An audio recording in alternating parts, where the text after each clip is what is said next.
Da Vinci റിസോൾവിൽ സോണിയുടെ 10-bit ഒരു footage എടുത്തിട്ട് കഴിഞ്ഞാൽ അതും ഫ്രീ വെർഷനിൽ നിങ്ങൾ എടുത്തിടുമ്പോൾ ഇതുപോലെ മീഡിയ ഓഫ്ലൈൻ അല്ലാന്നുണ്ടെങ്കിൽ ഫുള്ളി ബ്ലാക്ക് സ്ക്രീൻ ആയിരിക്കും.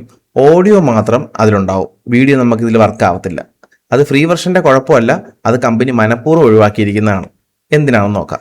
അതിനാദ്യം നിങ്ങൾ കോഡെക് എന്ന വാക്ക് എന്താണെന്നും എന്താണ് ഈ കോഡെക് എന്നും അറിയണം. കോഡെക് എന്ന വാക്ക് കംപ്രസർ, ഡീകംപ്രസർ എന്നീ 2 വാക്കുകളുടെ ഒരു ചുരുക്ക രൂപമാണെന്ന് മനസ്സിലാക്കുക. ആ പേരുകളിൽ തന്നെ ഉണ്ട് എന്തൊക്കെ പണികളാണ് ചെയ്യുന്നത്.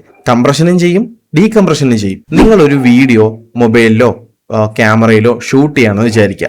ഈ ഷൂട്ട് ചെയ്യുന്ന സമയത്ത് ആ വീഡിയോയുടെ ക്വാളിറ്റിക്ക് അനുസരിച്ച് വലിയൊരു ഹ്യൂജ് ലെവലിലുള്ള ഫയലായിട്ടായിരിക്കും ഇത് സേവ് ആവുന്നത്. അത്രയും ഡാറ്റ ഉണ്ടാവും.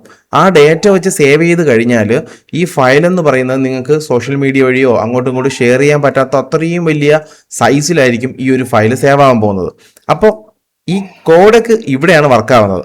ആദ്യം ഇത് എന്ത് ചെയ്യുന്നറിയോ, കംപ്രഷൻ ചെയ്യും. എങ്ങനെയാണ്? വീഡിയോ ഷൂട്ട് ചെയ്യുമ്പോൾ അതിലെ അനാവശ്യമായ ഡാറ്റകളൊക്കെ ഒന്ന് ചുരുക്കി ഒതുക്കി ഒഴിവാക്കി കളഞ്ഞിട്ട് ക്വാളിറ്റി കുറയാതെ തന്നെ ഈ ഫയലിനെ സൈസ് കുറച്ച് സേവ് ചെയ്യും. മനസ്സിലായോ? ഇനി ഡീകംപ്രഷൻ എന്താ? അതും ഈ കോഡെക്കിന്റെ പ്രത്യേകതയാണ്. ഈ ഡീകംപ്രഷൻ എന്ന് പറയുന്നത് നമ്മൾ ഈ വീഡിയോ ഉണ്ടല്ലോ, ഇത് നമ്മൾ പ്ലേ ചെയ്യുമല്ലോ, എവിടെയെങ്കിലും ഇട്ടൊന്ന് പ്ലേ ചെയ്ത് കാണുമല്ലോ. ഈ കാണുന്ന സമയത്ത് ഈ ചുരുക്കി വെച്ചിട്ടുള്ള നേരത്തെ ഒഴിവാക്കി മാറ്റി വെച്ച ഈ ഡാറ്റകളും കാര്യങ്ങളൊക്കെ ഉണ്ടല്ലോ, ഇതെല്ലാം കൂടി മാറ്റി വെച്ചിരുന്നതിനെ വീണ്ടും പഴയ രൂപത്തിലേക്ക് മാറ്റും.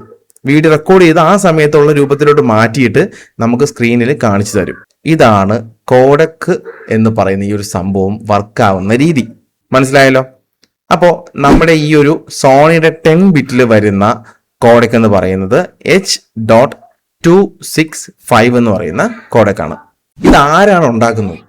അതും ഉത്തരം സിമ്പിളാണ്. ISO, IEC, MPEG തുടങ്ങിയ അന്താരാഷ്ട്ര സംഘടനകൾ ഒന്നിച്ചാണ് ഈ വീഡിയോ കോഡെക്കുകളൊക്കെ ഉണ്ടാക്കുന്നത്. ഇവരാണ് ഇത് വികസിപ്പിച്ചെടുക്കുന്നത്.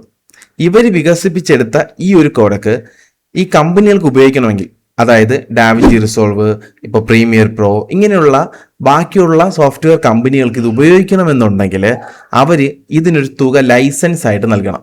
ഈ ലൈസൻസ് കിട്ടണമെങ്കിൽ ഒരു തുക ഇവർ നൽകണം. ഈ തുക കൊടുക്കുന്നത് കൊണ്ടാണ് ഞാൻ നേരത്തെ പറഞ്ഞ ഡാവിഞ്ചി റിസോൾവിന്റെ ഫ്രീ വെർഷനിൽ ഡാവിഞ്ചി ഈ ഒരു കോഡ് സപ്പോർട്ട് ചെയ്യാനായിട്ട് ബ്ലോക്ക് ചെയ്ത് വെച്ചിരിക്കുന്നത്. മനസ്സിലായോ? നമ്മളത് ഫ്രീ ആയിട്ട് ഉപയോഗിക്കുന്നില്ലേ? കാരണം അതിലും ഈ ഒരു കോഡൊക്കെ അവർ ഫ്രീ ആയിട്ട് തന്നു കഴിഞ്ഞാൽ അവരെ കയ്യിൽ നിന്ന് പൈസ കൊടുക്കേണ്ടി വരും. നമ്മളൊന്നും കൊടുക്കുന്നില്ല. അതേസമയം പെയ്ഡ് വെർഷനിൽ വരുമ്പോഴത്തേക്ക് അവരെന്താ ചെയ്യുന്നത്? ഇതിന്റെ ലൈസൻസ് അവരെടുത്ത് ആ ഒരു പെയ്ഡ് വെർഷനിൽ കൊടുത്തിട്ടുണ്ട്. അതുകൊണ്ട് തന്നെ ലൈസൻസ് ഉള്ളതുകൊണ്ട് തന്നെ അത് വീഡിയോയിൽ സപ്പോർട്ട് ആവും. ഒന്നുകൂടി ഡീറ്റെയിൽ ആയിട്ട് പറഞ്ഞു കഴിഞ്ഞാൽ, ഇപ്പൊ ഉദാഹരണത്തിന് ഒരു കോഡെക്ക് ഇല്ലായിരുന്നുവെങ്കിൽ വെറും 1 മിനിറ്റ് ഉള്ള വീഡിയോ പോലും ചിലപ്പോൾ GB കണക്കിന് വന്നേനെ. 1 GB 2 GB ഒക്കെ വരുന്ന രീതിയിൽ പോകും അതിന്റെ ഡേറ്റ അനുസരിച്ച്. കോഡെക്കാണ് ഇതിനെ എന്ത് ചെയ്യുന്നത്? മെഗാബൈറ്റുകളാക്കി കുറയ്ക്കുന്നത്, MB ആക്കി കുറയ്ക്കുന്നത്. അപ്പോൾ ഡാവിഞ്ചി റിസോൾവിന്റെ ഫ്രീ വെർഷനിൽ നമുക്ക് ഈ സോണി ഫുട്ടേജ് എഡിറ്റ് ചെയ്യാൻ പറ്റില്ലേ? പറ്റും. അതിനായിട്ട് ഫ്രീ സോഴ്സ് ആയിട്ടുള്ള ഒരു എൻകോഡർ ഉണ്ട്, ഷട്ടർ എൻകോഡർ. ഈ ഒരു സംഭവം നിങ്ങൾ നിങ്ങളുടെ സിസ്റ്റത്തിൽ ഇൻസ്റ്റാൾ ചെയ്ത് വെച്ചേക്കാം കേട്ടോ.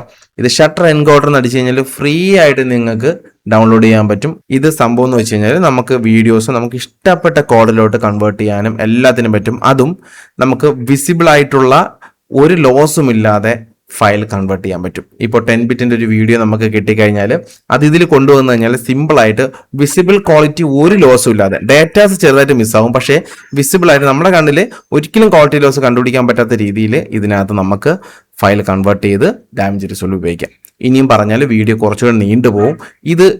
ഇതിന്റെ ഒരു വീഡിയോ വേണമെങ്കിൽ കമന്റ് ചെയ്താൽ മതി. ഷട്ടർ എൻകോഡറിന്റെ ക്വാളിറ്റി ലോസ് ഇല്ലാതെ എങ്ങനെയാണ് സെറ്റിംഗ്സ് സെറ്റ് ചെയ്ത് നമ്മൾ എക്സ്പോർട്ട് ചെയ്യുന്നതെന്ന് ഞാൻ പറഞ്ഞുതരാം കേട്ടോ. അപ്പോൾ വീഡിയോ ഉപകാരപ്പെട്ടെങ്കിൽ ലൈക്ക് ചെയ്യുക, ഷെയർ ചെയ്യുക, സബ്സ്ക്രൈബ് ചെയ്യുക. അടുത്തൊരു വീഡിയോ കാണുന്നവരെ ബൈ, ടാറ്റ.